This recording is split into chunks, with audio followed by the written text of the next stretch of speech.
Good morning, dear students.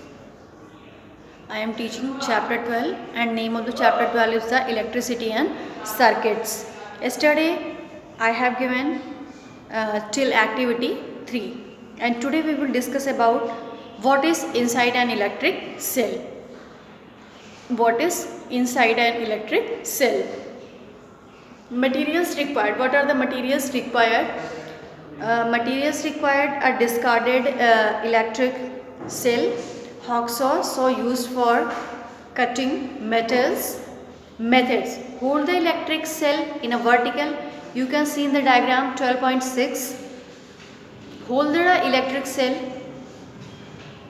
in a vertical position and then cut it from one side with hacksaw so as to expose its interior, and you will notice that cylindrical container is made of metal.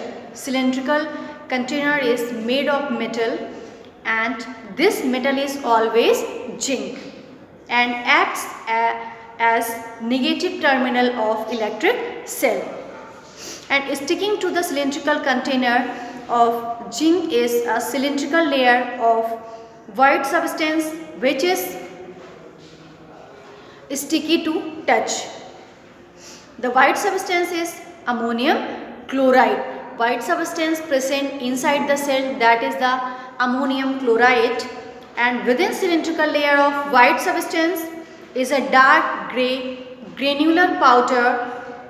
The powder is a mixture of manganese dioxide and carbon particles, and in the middle of the dark grey granular powder is a grey rod which is provided with a brass cap on the top, and it is made of carbon and acts as the positive terminal of the electric cell.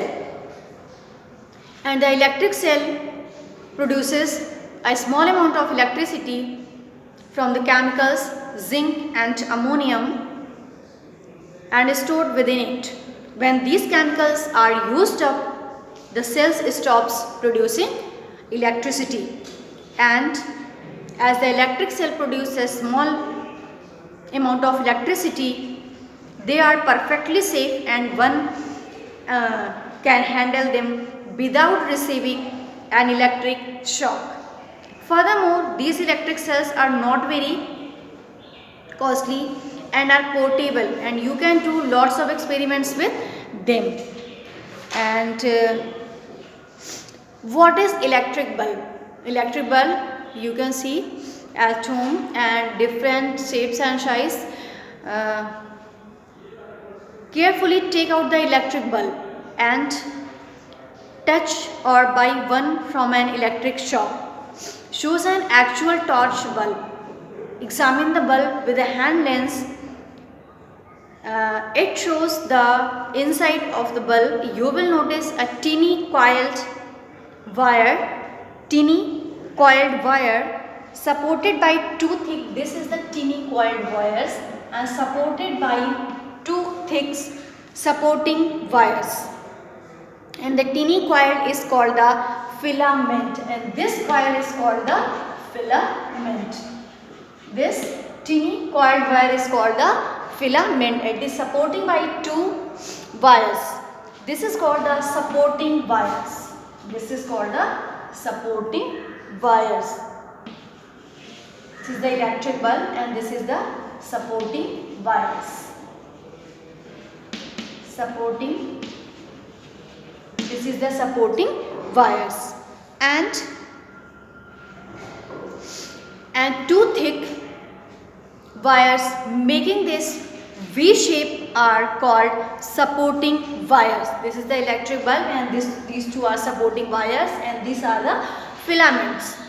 Now the lower end of one of these wires is connected to the metal casing at the side of the bulb, and the lower end of the second wire is connected to the metal tip at the base of the bulb, and the metal tip at the base and the metal casing at its lower end act as terminals of the bulb. When the electric current passes through the filament of the bulb, through the terminals, it gets white hot and produces light. The space in between the terminals of the bulb is filled with sealing wax. This prevents the terminals from making contact with one another.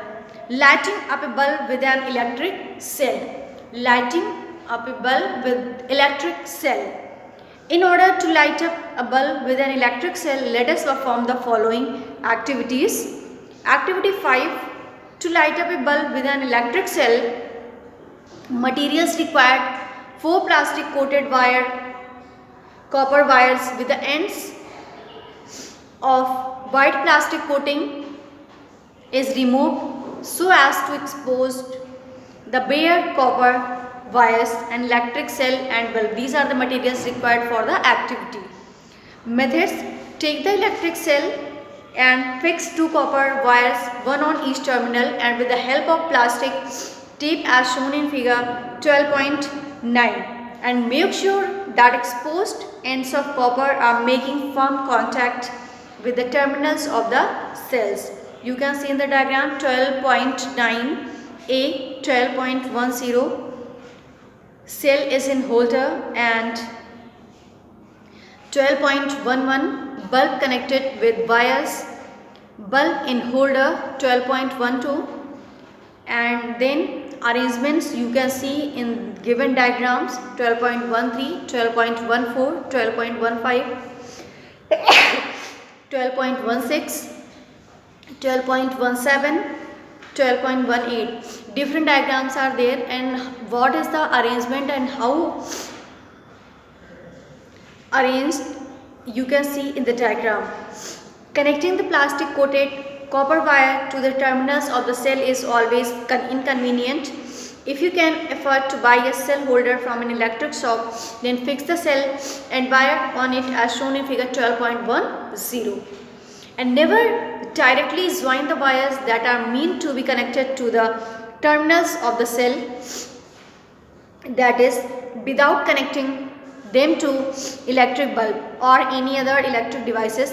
If you do so, the chemicals within the cell are used up rapidly. In a short time, the electric cell stops producing electricity.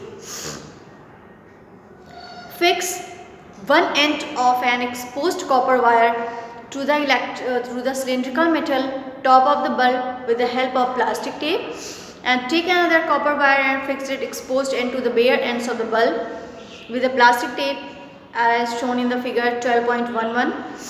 And now connect the bulb to the cell in different ways as shown in diagram 12.13 to 12.18, and you will see that bulb glows in the case of 12.13. And now carefully look at the arrangements in which the bulb lights up. Only in given diagram 12.13 and 12.18, only in that case bulb will glow, and in figure 12.14 and 12.15 the path of electricity is broken at any ends so that current does not reach from terminals to the other terminals of the electric cell, and hence the bulb does not glow.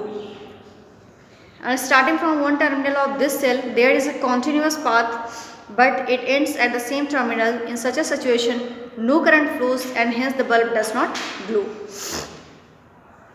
What is the electric circuit? What is the electric circuit? The complete path from one terminal of an electric cell through the bulb and back to the other terminals of the electric cell is called the electric circuit. What is the electric circuit? The complete path from one terminal of an electric cell through the bulb and back to the other terminal of the electric cell is called electric circuit. The complete path is sometimes called complete electric circuit. Complete path is sometimes called complete electric circuit or closed electric circuit. And if the electric circuit is broken at any point in its path, then the bulb does not glow. Such an electric circuit in which the path of electricity is broken at some point is called incomplete electric circuit or open electric circuit. When the electric circuit is complete, then electricity starts flowing from the positive terminal of the electric cell to the filaments of electric bulb, and from there to the negative terminals of the electric cell as shown in figure 12.19. Due to the flow of electricity, the filaments of the bulb becomes white and starts giving light. What is a fused electric bulb? Try to look at different filaments of a fused electric bulb with a hand lens. Then you will notice that its filament is broken, and due to this break the electric circuit becomes incomplete and hence no current flows through the bulb. Such a bulb in which the filaments breaks is called a fused electric bulb. Till here you will take revision.